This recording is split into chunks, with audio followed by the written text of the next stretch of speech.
입니다. 자리에 앉아 주시기 바랍니다. 우리 시간 같이 하나님 말씀 보겠습니다. 오늘 주신 하나님 말씀 요한 1서 3장 1절에서 12절의 말씀입니다. 신약성경 요한 1서 3장 1절에서 12절의 말씀. 제가 가진 성경으로는 390면에 있습니다. 요한 1서 3장 1절에서 12절의 말씀, 마지막 12절의 말씀 여러분 같이 읽어주시면 되겠습니다. 그럼 제가 조금 빠르게 우리 본문 읽도록 하겠습니다. 읽습니다. 보라, 아버지께서 어떠한 사랑을 우리에게 베푸사 하나님의 자녀라 일컬음을 받게 하셨는가? 우리가 그러하도다. 그러므로 세상이 우리를 알지 못함은 그를 알지 못함이라. 사랑하는 자들아, 우리가 지금은 하나님의 자녀라. 장래에 어떻게 될지는 아직 나타나지 아니하였으나 그가 나타나시면 우리가 그와 같을 줄을 아는 것은 그의 참모습 그대로 볼 것이기 때문이니, 주를 향하여 이 소망을 가진 자마다 그의 깨끗하심과 같이 자기를 깨끗하게 하느니라. 죄를 짓는 자마다 불법을 행하나니 죄는 불법이라. 그가 우리 죄를 없애려고 나타내신 것을 너희가 아나니 그에게는 죄가 없느니라. 그 안에 거하는 자마다 범죄하지 아니하나니 범죄하는 자마다 그를 보지도 못하였고 그를 알지도 못하였느니라. 자녀들아, 아무도 너희를 미혹하지 못하게 하라. 의를 행하는 자는 그의 의로우심과 같이 의롭고 죄를 짓는 자는 마귀에게 속하나니 마귀는 처음부터 범죄함이라. 하나님의 아들이 나타나신 것은 마귀의 일을 멸하려 하심이라. 하나님께로부터 난 자마다 죄를 짓지 아니하나니 이는 하나님의 씨가 그의 속에 거하며 그도 범죄하지 못하는 것은 하나님께로부터 났음이라. 이러므로 하나님의 자녀들과 마귀의 자녀들이 드러나나니, 무릇 의를 행하지 아니하는 자나 또는 그 형제를 사랑하지 아니하는 자는 하나님께 속하지 아니하니라. 우리는 서로 사랑할지니 이는 너희가 처음부터 들은 소식이라. 가인같이 하지 말라. 그는 악한 자에게 속하여 그 아우를 죽였으니 어떤 이유로 죽였느냐? 자기의 행위는 악하고 그의 아우의 행위는 의로움이라. 아멘. 할렐루야. 주일 예배 오신 여러분 진심으로 환영하고 축복합니다. 오늘은 삶으로 증명하라는 제목의 말씀으로 우리 함께 말씀의 은혜를 나누고자 합니다. 우리가 일상을 살아가다 보면 말과 행동이 전혀 다른 사람을 우리가 볼 때가 있습니다.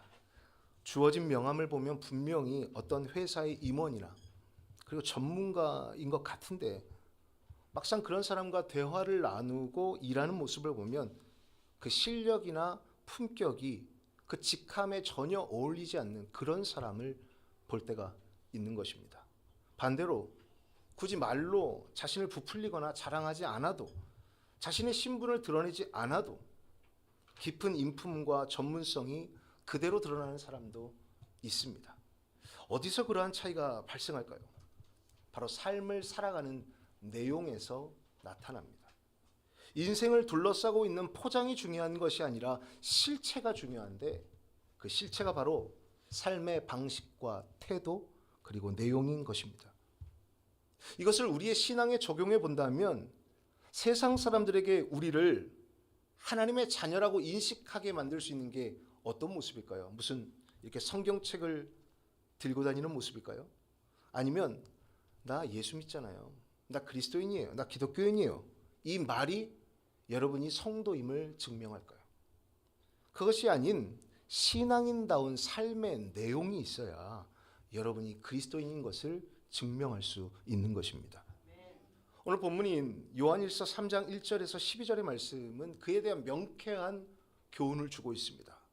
이 본문의 시대는요, 1세기 초대교회 시대예요. 그 성도들에게 보내진 사도 요한의 편지예요.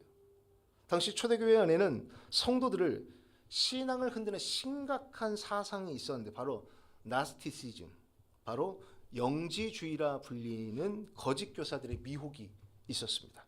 영지주의. 그들은 이렇게 가르쳤습니다. 인간에게 있어 영이 중요하고 영이 거룩하고 육신이라는 것은 보잘것없으며 한없이 약하다.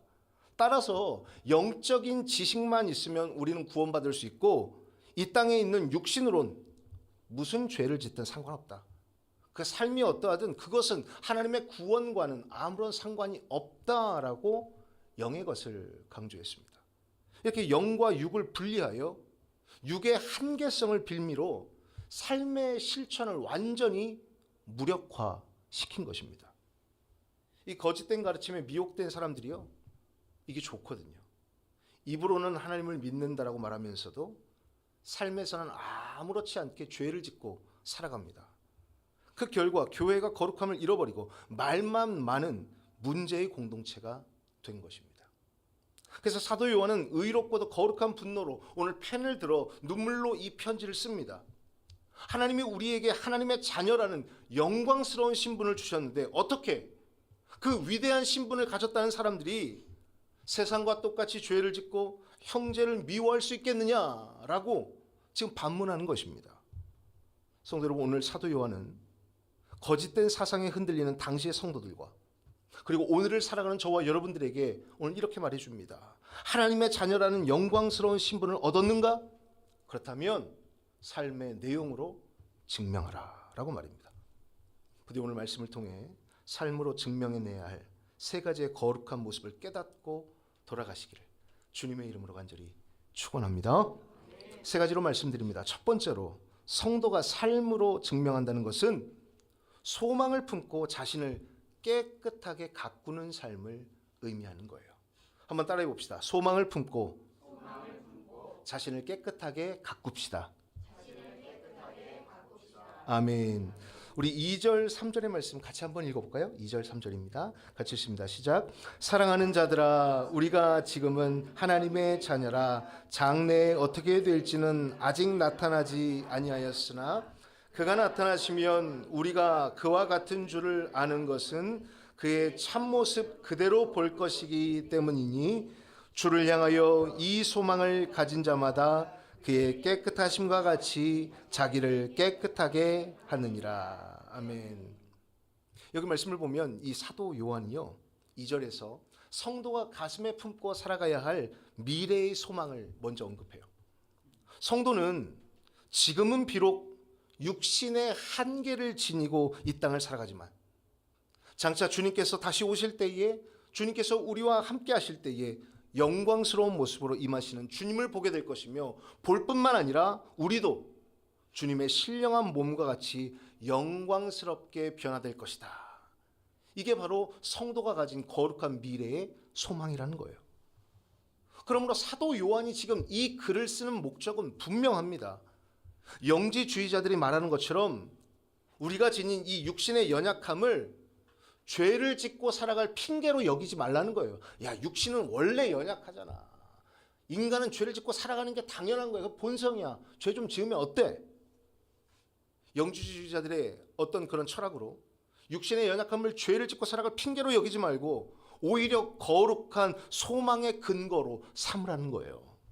지금은 비록 육신의 한계로 인해 연약한 생각도 하고 연약한 몸을 지니고 살아가지만 주님이 우리에게 주신 구원의 은혜를 기억하며 주님 오실 때까지 끊임없이 믿음으로 살려고 노력해야 한다라는 거예요.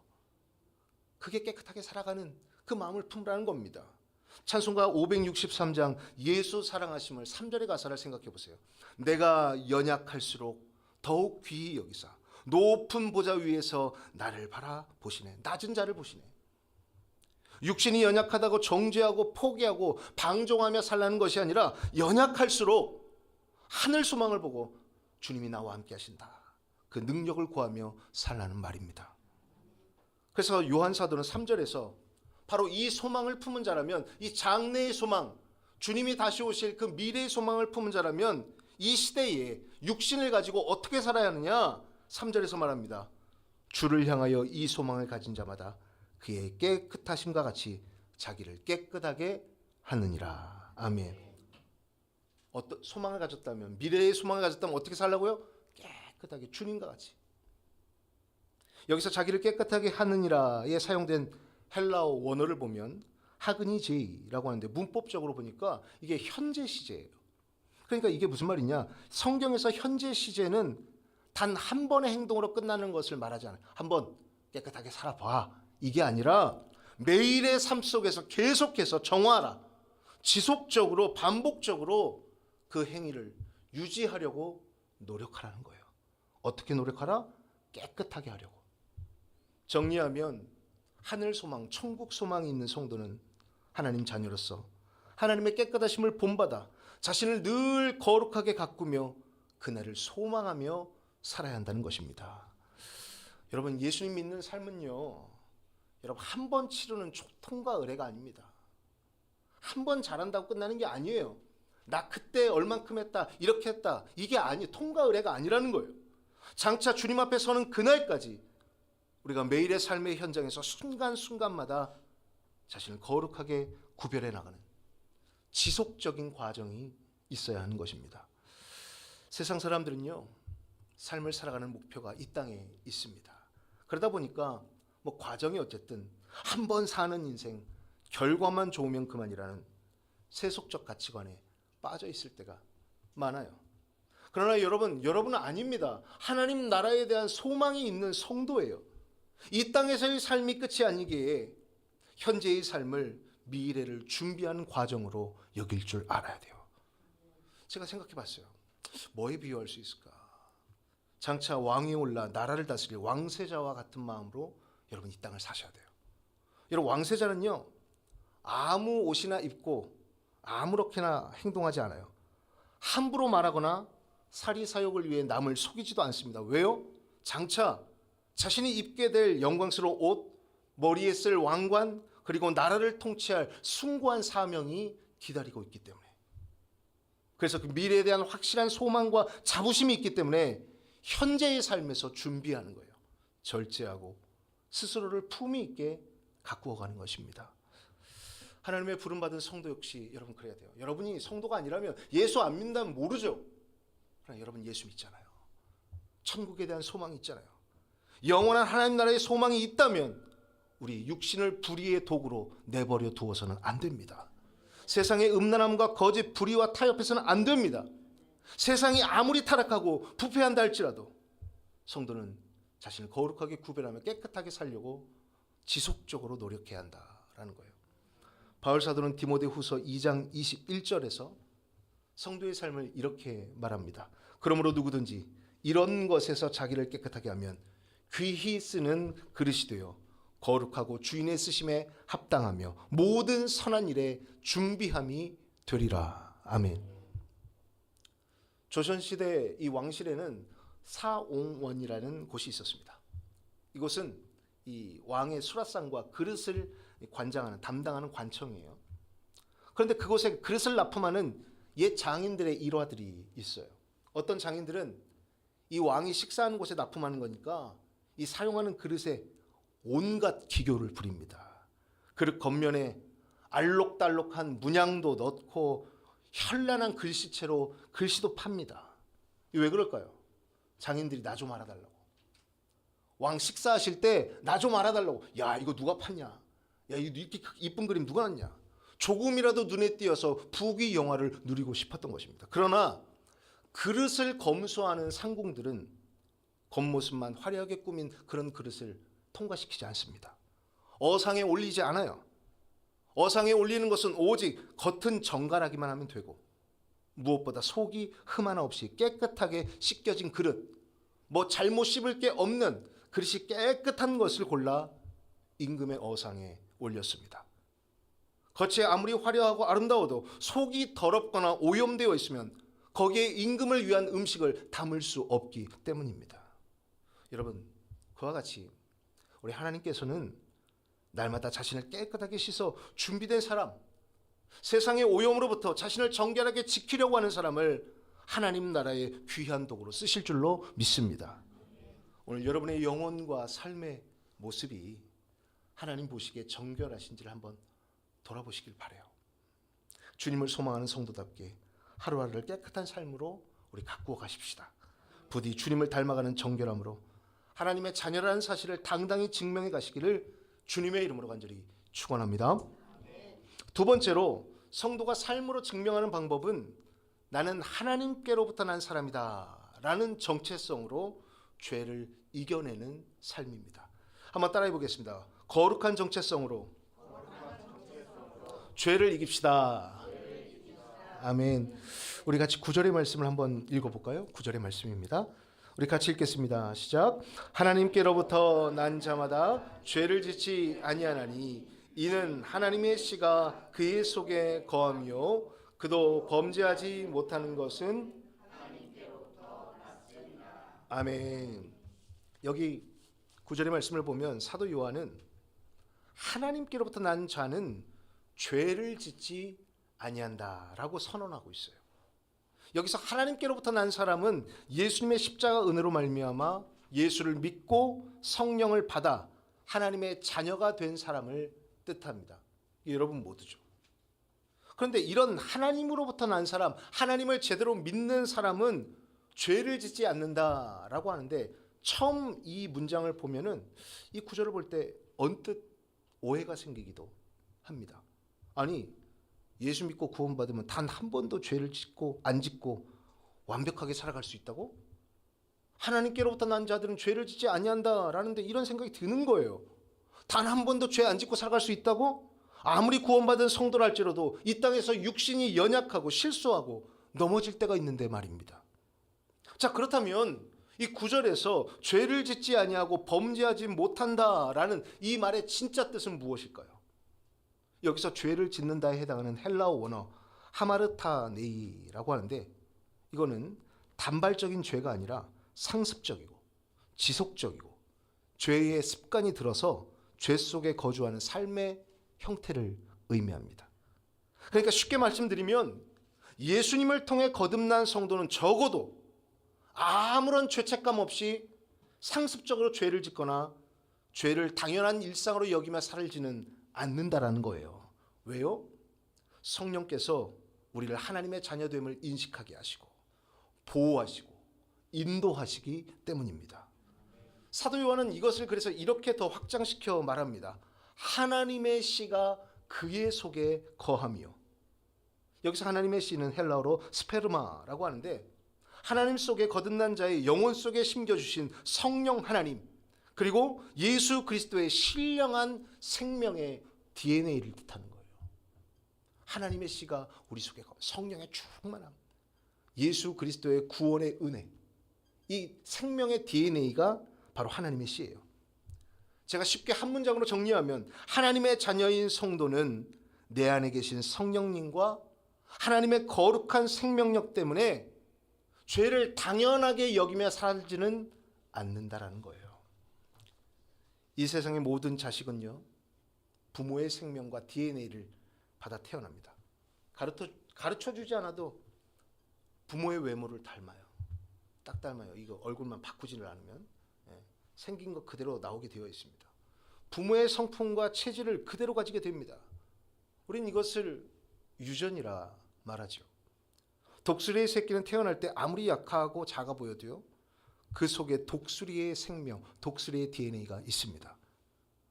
그래서 독수리 작을 때 닭장에 넣어 키운다 할지라도 평생 독수리가 흙바닥이나 쪼아먹는 삶에 만족할 수 없는 거예요. 때가 되면 거대한 날개를 펴고 하늘을 향해 올라가야 하는 것이 독수리예요. 마찬가지입니다. 거듭난 성도, 하나님을 믿는 성도 안에는 하나님의 씨, 하나님의 우리에게 허락하신 생명의 DNA가 살아서 움직이고 있습니다. 하나님의 거룩한 생명이 내 안에 거하고 계시기에 죄를 지으면요, 영적인 통증을 느끼게 되어 있어요.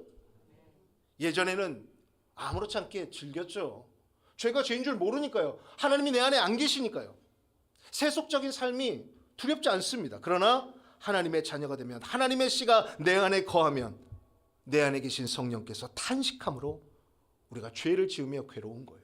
죄를 지으면 여러분이 본능적으로 거부감을 느끼게 돼요. 거북해요. 그러므로 진짜 성도는 연약하여 죄에 넘어졌을 때 그 죄를 방치하거나 정당화하지 않습니다. 반드시 회개하고 다시 거룩의 자리로 돌아가게 되어 있는 것입니다. 왜 그렇습니까? 나는 하나님께로부터 난 거룩한 자다라는 분명한 정체성이 작동하고 있기 때문입니다.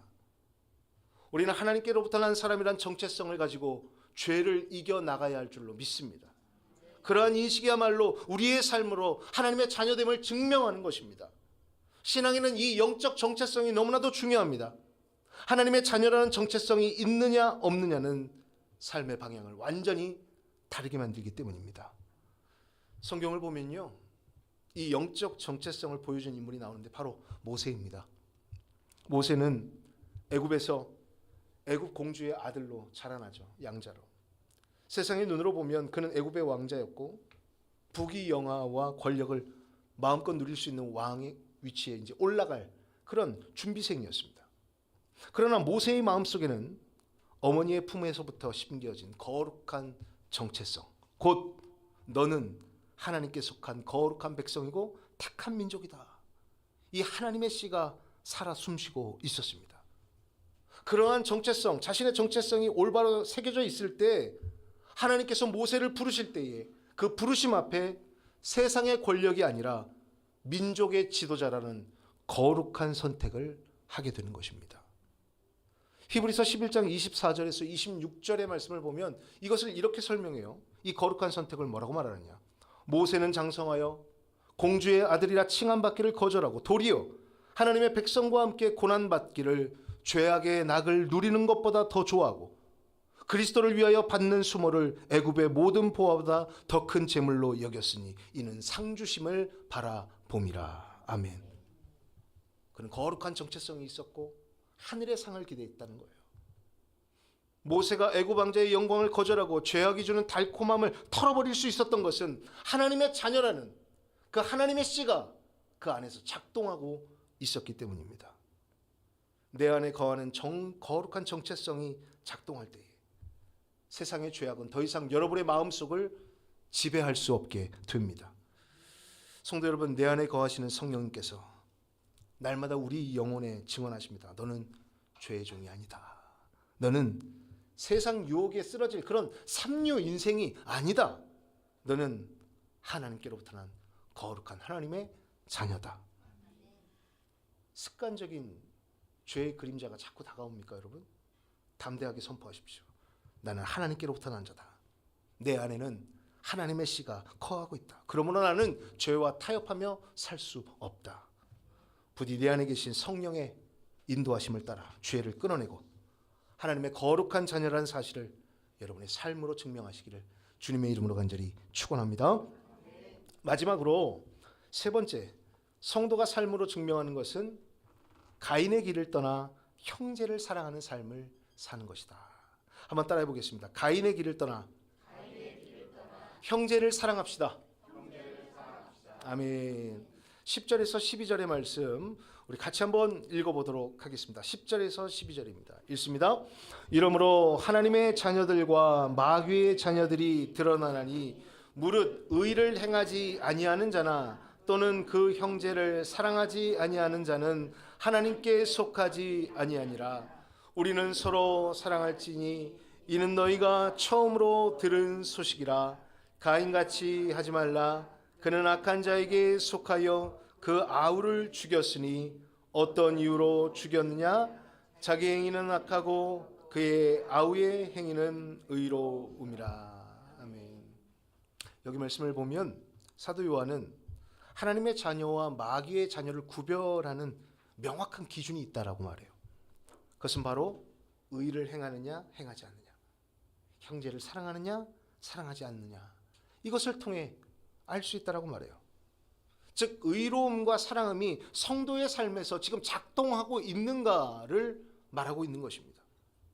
말로만 하나님을 믿는다고 자랑한다면 그 삶 속에 형제를 향한 진실한 사랑이 나타나지 않는다면 결코 하나님께 속한 자라, 하나님께로부터 난 자라 말할 수 없는 것입니다. 사도 요한은 그런 대표적인 인물로서 구약 창세기에 나오는 가인을 언급합니다. 12절에서 말하죠. 가인같이 하지 말라. 가인같이 살지 말아라. 가인이 어떤 사람이에요? 제사 문제로 하나님과의 관계가 깨어지자 마음속에 미움과 분노가 생겼고 시기가 생겼어요. 결국 그 시기심을 이기지 못해 아우 아벨을 들에서 돌로 쳐 죽이는 최초의 살인자가 된 사람이 가인입니다. 여러분, 가인이 살아온 삶을 한번 생각해 보세요. 그의 삶의 궤적을 보면 어떠한 정당함도 없었고 어떠한 의로움도 없었고 어떠한 용납이나 사랑도 없었습니다. 그가 하나님을 떠나 삶으로 증명한 것은 오직 미움과 파괴라는 비극밖에 없었던 것이죠.